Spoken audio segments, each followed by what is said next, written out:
Picture this, a quiet clearing in the mountains. The glow of a small campfire flickering against the trees. Beyond that circle of light, the forest is black, so black that the outlines of the trees dissolve into nothing. You are alone. The air is cold, the sky cloudless, and at first, the only sound you hear is your own breathing inside the thin walls of your tent. But then, it begins, soft at first, but steady, deliberate. Not the sound of an animal crashing through brush. Not the frantic movement of deer or bear. These are the measured steps of something moving with intent. They circle, always at the same distance, just outside the reach of your light. 30 seconds of walking, then silence. 10 seconds pass, and the pattern begins again.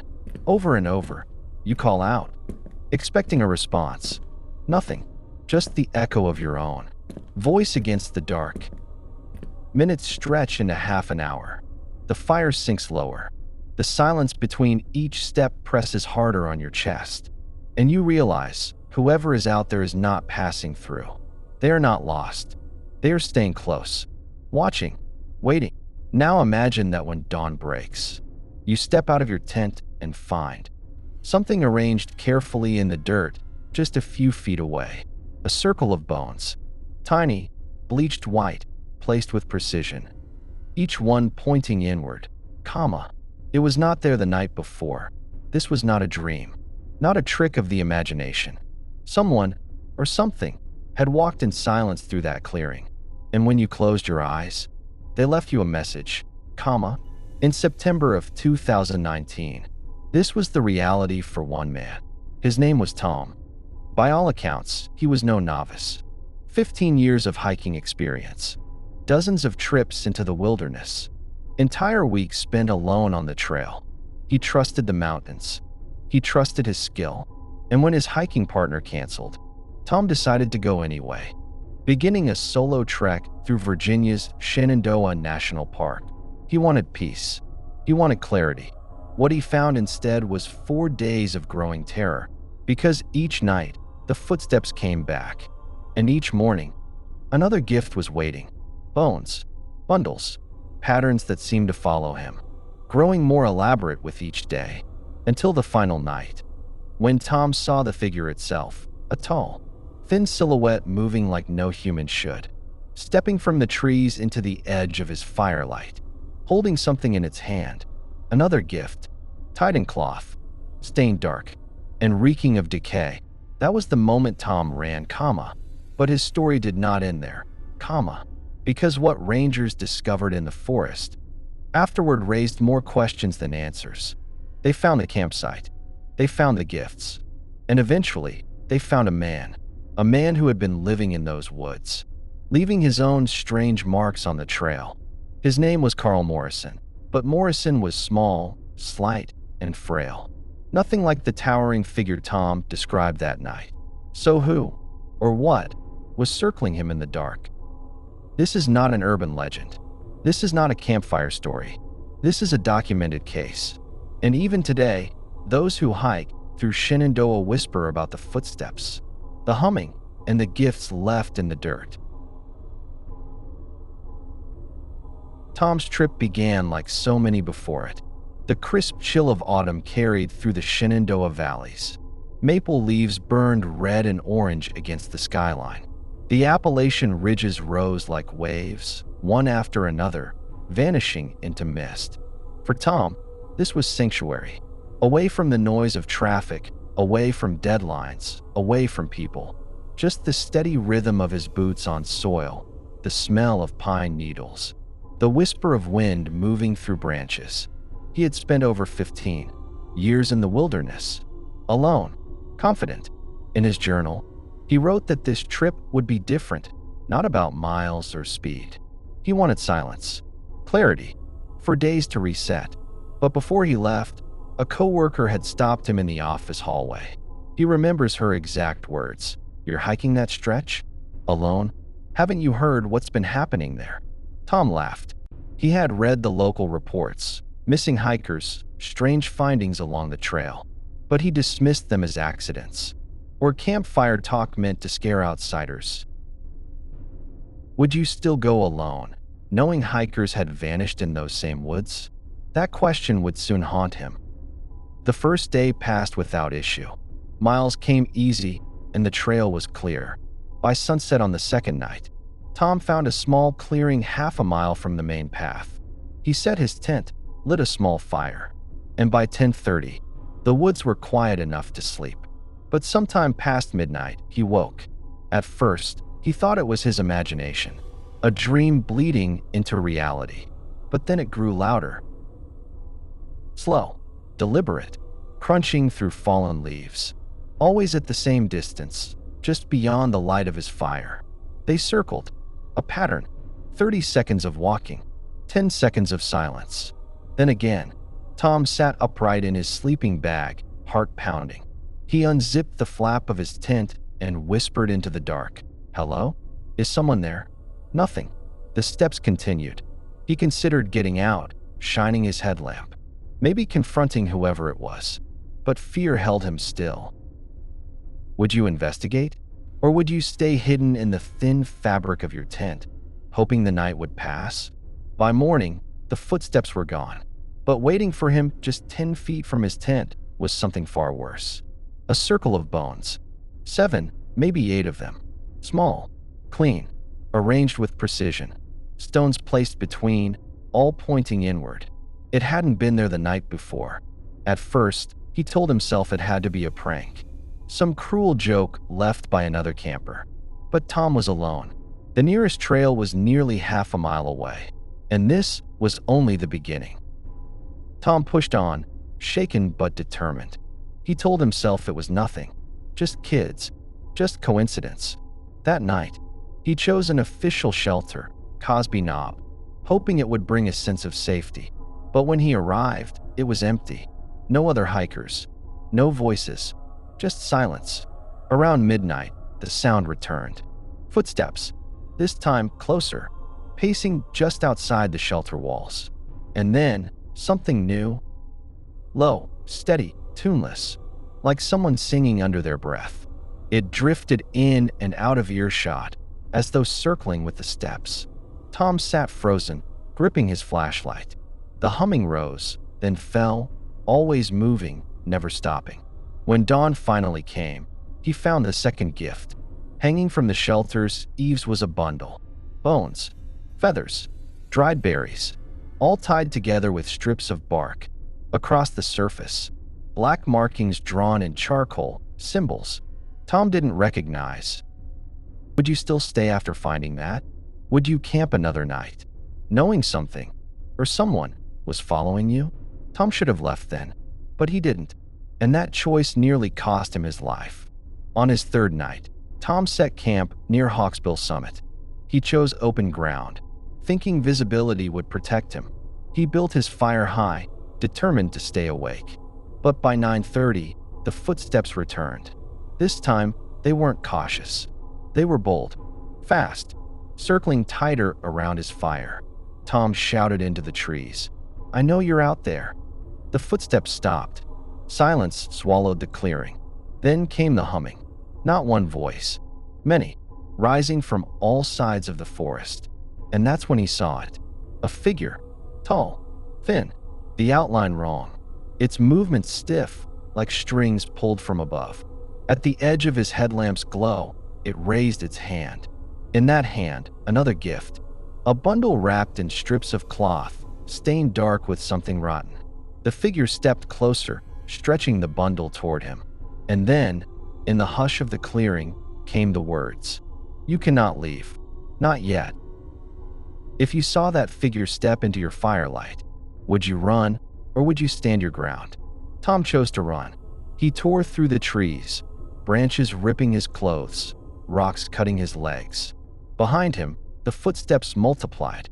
Voices rose, some humming, some laughing, some whispering in languages he couldn't understand.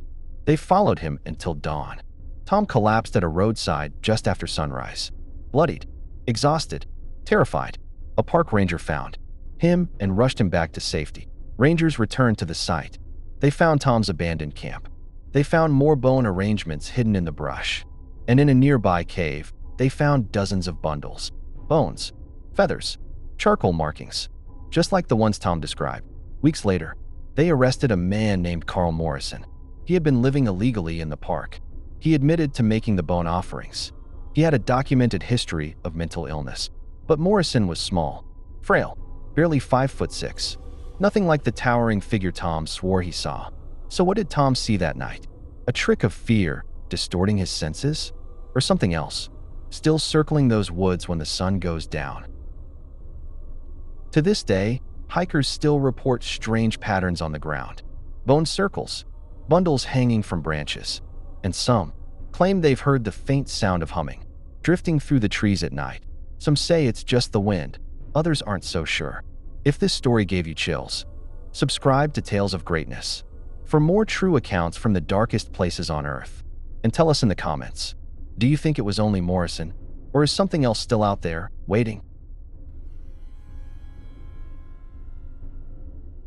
What would you do if you walked into a mountain shelter and found everything exactly as it should be? Backpacks lined against the wall, food bags hanging neatly, journals open mid-sentence, yet not a single person around? In October of 2021, hikers on the Appalachian Trail stumbled upon just that.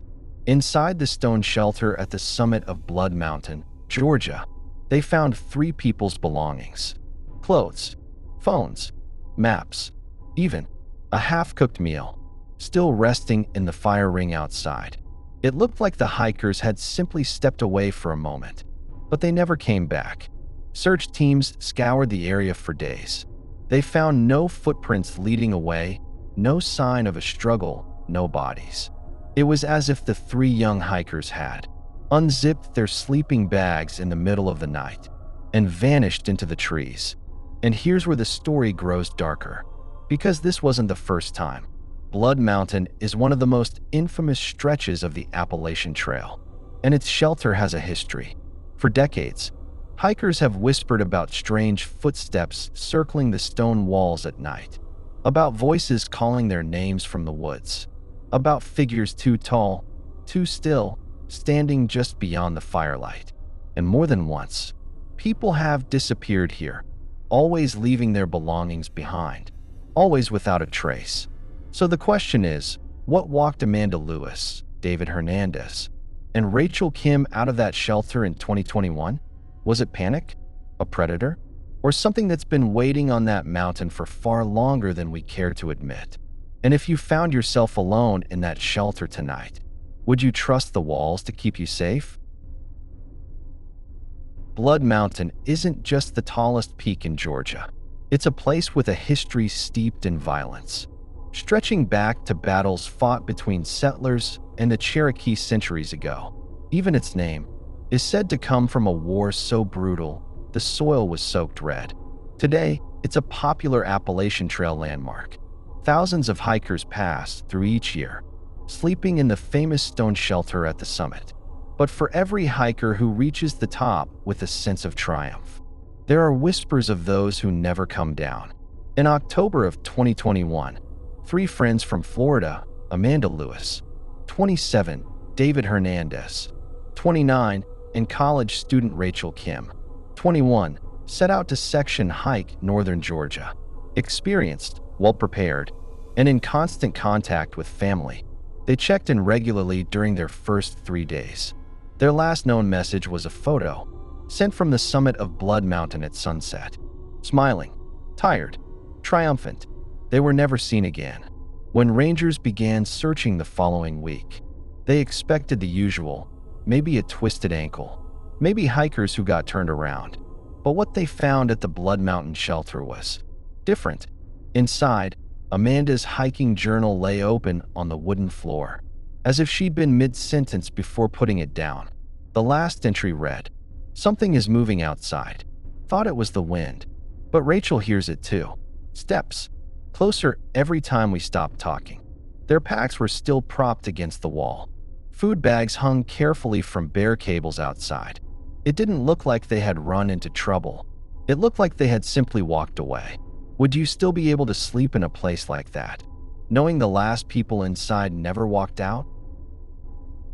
The investigation uncovered something even stranger.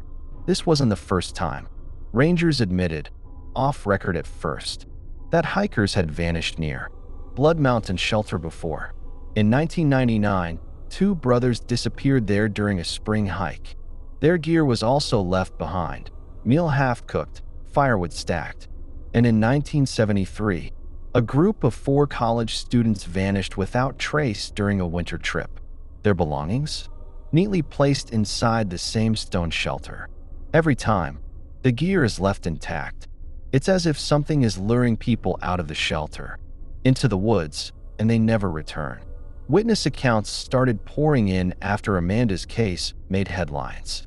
Other hikers reported waking to the sound of knocking on the shelter walls at night.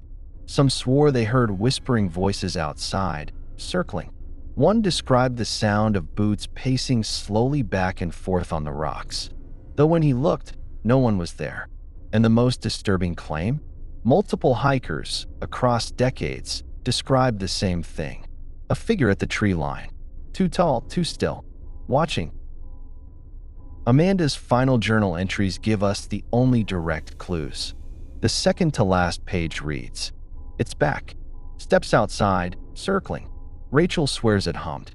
David thinks it's a person trying to mess with us. I don't think so." And then, the final page, barely legible, scrawled in uneven handwriting. "It wants us outside." Search teams spread out around the mountain, and less than half a mile from the shelter, they found something else. Small piles of stones arranged in spirals. In the center of one spiral was Amanda's headlamp. In another, Rachel's scarf. It was as if someone, or something, had collected their belongings, placed them with intention. But the women themselves were gone. David, gone. No footprints, no drag marks, no evidence of animals. Just silence. Imagine standing in that shelter and knowing that something walked 3 hikers out of it. Without a struggle, without a trace. Would you last the night? Or would you run before the footsteps reached your door? To this day, the case remains unsolved. Search dogs traced faint scents into the forest, but the trail stopped abruptly near a ravine. No bodies were ever recovered. The official explanation? Disorientation. Hypothermia. Maybe the hikers panicked, wandered off in the dark, and succumbed to the elements. But if that were true, why was their gear untouched? Why were their journals left open?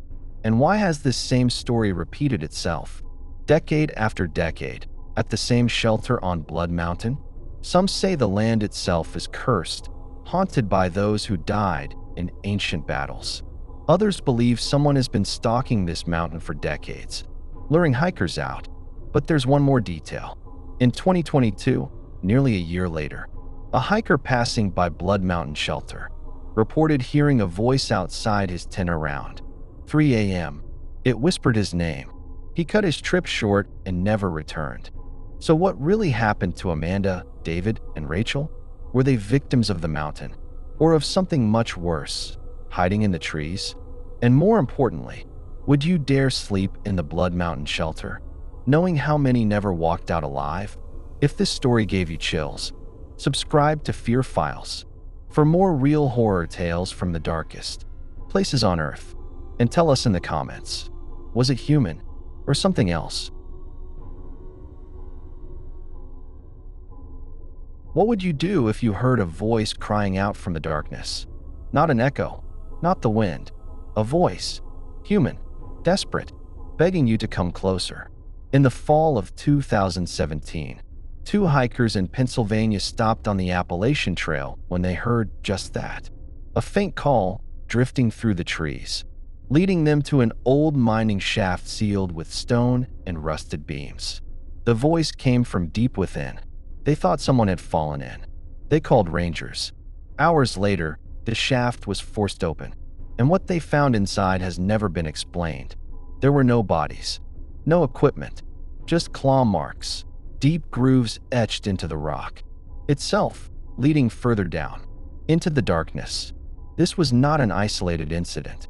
That section of the trail cuts through Pennsylvania's coal country, where thousands of shafts still run beneath the surface. Many are hidden by brush and earth. Some haven't been touched in 100 years. And along that stretch, more than once, hikers have disappeared without a trace.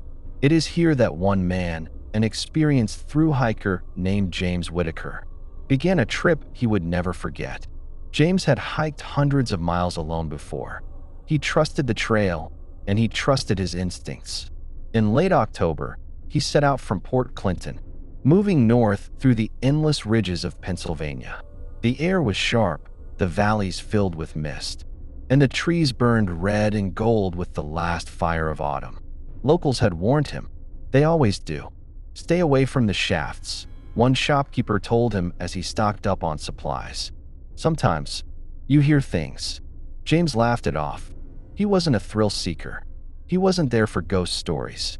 He wanted silence, clarity, time away from the world. On his second night, camped near an old rail line, the silence broke. At first it was faint, a hollow knocking in the distance.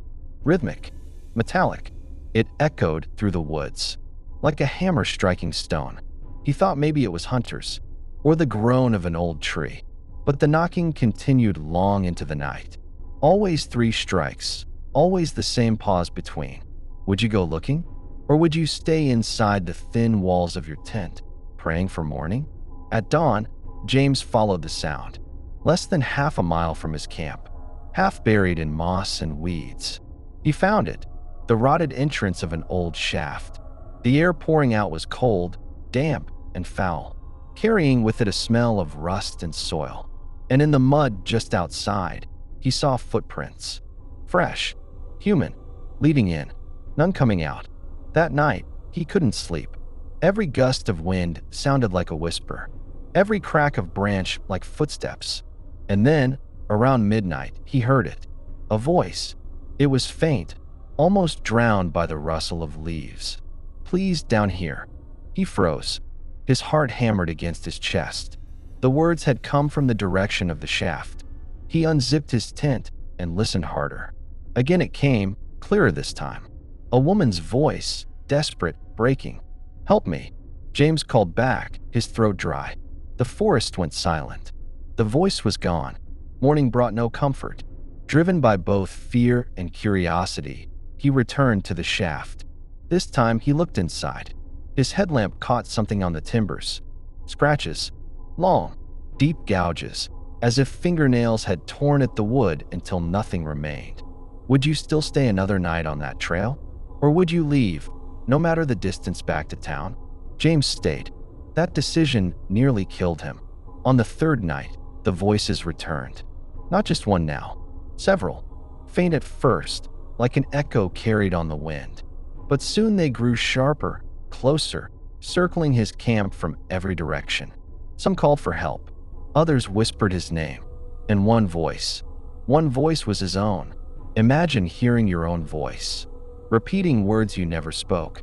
From the trees beyond the firelight, the mist rolled in thick, and through it, James saw figures at the treeline, pale, bent at the wrong angles, their movements stiff, jerking, as though their bones didn't belong to them. One stepped closer, tilting its head in the firelight, and then it whispered, not in a stranger's tone, not in the broken voice he'd heard before. It whispered with his own voice. James. He ran. He didn't care about his gear, his food, his tent. He tore down the ridge, crashing through brush until the trail cut through the fog. He ran until dawn, when a ranger station finally came into view. Exhausted, bleeding, half delirious, James told his story. The rangers investigated. They found the camp. They found the shaft. They saw the claw marks themselves, deep and real. Inside they found bones. Animal bones, arranged in piles. They took photographs, wrote reports. But to the public, the explanation was simple. Old minds, imagination, disorientation. James never hiked alone again. He never set foot in Pennsylvania's coal country. But he swore until his death that what he heard was real. And even now, thru-hikers whisper of voices in the night. Some say it's the wind, trapped in the tunnels. Some say it's the ghosts of the miners, still calling out from the dark. But others believe something else moves in those shafts. Something that wears your voice like a mask and waits for you to answer. So if you ever hear your name whispered in the woods, what will you do? What would you do if the forest itself began leaving you messages? Not fallen branches, not accidents of wind or weather, but arrangements. Deliberate, careful, meant to be seen. In June of 2020, two hikers camped in the Nantahala National Forest stumbled upon a pattern in the soil, a spiral of stones, each one nearly the same size, placed with eerie precision. At the center lay a single feather, white, its tip stained dark red. At first, they laughed nervously. Maybe another hiker had done it. Maybe a local artist playing tricks. But the next morning, when they unzipped their tent, they froze. Another spiral, this one smaller, made of twigs, arranged directly outside the flap of their tent. Would you still stay in those woods? Or would you leave everything behind and run? They left. They told their story later, swearing they had no explanation. And when they did, locals only shook their heads. Because this was not the first time. That section of the Appalachian Trail, cutting through western North Carolina, has a reputation. Hikers vanish there. Some are found days later, disoriented, with no memory of where they've been. Others are never seen again. And in nearly every case, something strange is left behind. Bone circles, feather bundles, strange figures drawn in the dirt. Authorities dismiss them as pranks, but the people who've seen them know better. One of the earliest records dates back to 1979. A church group hiking through the area reported waking to find dozens of small pyramids of stone surrounding their camp, each one topped with a single dead bird, wings folded neatly across its chest. A search was conducted. No culprit was found. The report was buried. In 1996, two hunters stumbled out of the woods near Franklin, North Carolina, without their rifles, without their packs, speaking in fragmented sentences, unable to recall their own names. Both men were later committed to psychiatric care. Months later, their gear was found in a clearing miles from the trail. With it, a perfect circle of antlers, arranged with the skulls all facing inward. And then there's Daniel Price, 32 years old, seasoned hiker, strong, capable, confident. In September of 2018, Daniel set out for a solo trek along the Nantahala stretch. He carried a journal, as he always did. The first pages are routine, weather notes, mileage, sketches of birds. But then, the tone shifts. Day 3 saw strange piles of sticks by the creek, too neat to be random. Day 4 heard whistling last night, not wind, patterned, almost like a song. Day 5, they're trying to talk to me. Day 6 scrawled across the page in frantic handwriting. I should not have answered. Daniel never came home. His gear was found neatly packed, his food untouched, and outside his tent, etched carefully into the dirt, was a figure, a crude stickman, arms stretched wide, its head marked with a circle. Search dogs tracked a scent only a short distance before it vanished into nothing. No body was ever recovered. Would you still believe this was just the work of pranksters? Locals have their own theories. Some speak of hermits, people who retreated into the mountains decades ago, surviving unseen, leaving warnings for anyone who wandered too close. Others whisper about something older, something tied to the land itself, a force that demands recognition, that marks those who trespass. Even seasoned hikers tell their stories in hushed tones. A woman named Carla, interviewed in 2004, described camping alone near Wyabald. She woke at 2 in the morning to the sound of breathing just outside her tent. She didn't move, didn't make a sound. At dawn, she unzipped the flap. All around her were shapes pressed into the dirt, handprints, dozens of them, small, as if children had been crawling in circles around her all night. Another man reported finding symbols carved into tree bark, simple figures at first, crosses, triangles. But as he traveled deeper, the carvings grew more complex, forming spirals and faces with hollow eyes. By the time he realized they were tracking his movements, it was too late. The symbols had been freshly cut into a tree just steps from his camp. He left that night, abandoning most of his gear. Daniel Price wasn't the only one to vanish. Records show at least 11 disappearances in the last 40 years, tied to that section of the trail. Some explained away as accidents, others left open. But always, the same patterns reappear. Always, something left behind. The question is why? What are these symbols meant to do? Are they warnings, messages, or invitations? Imagine waking in the dead of night, hearing nothing but the hiss of wind through the trees. You step outside your tent, and there, in the dirt, is a new arrangement.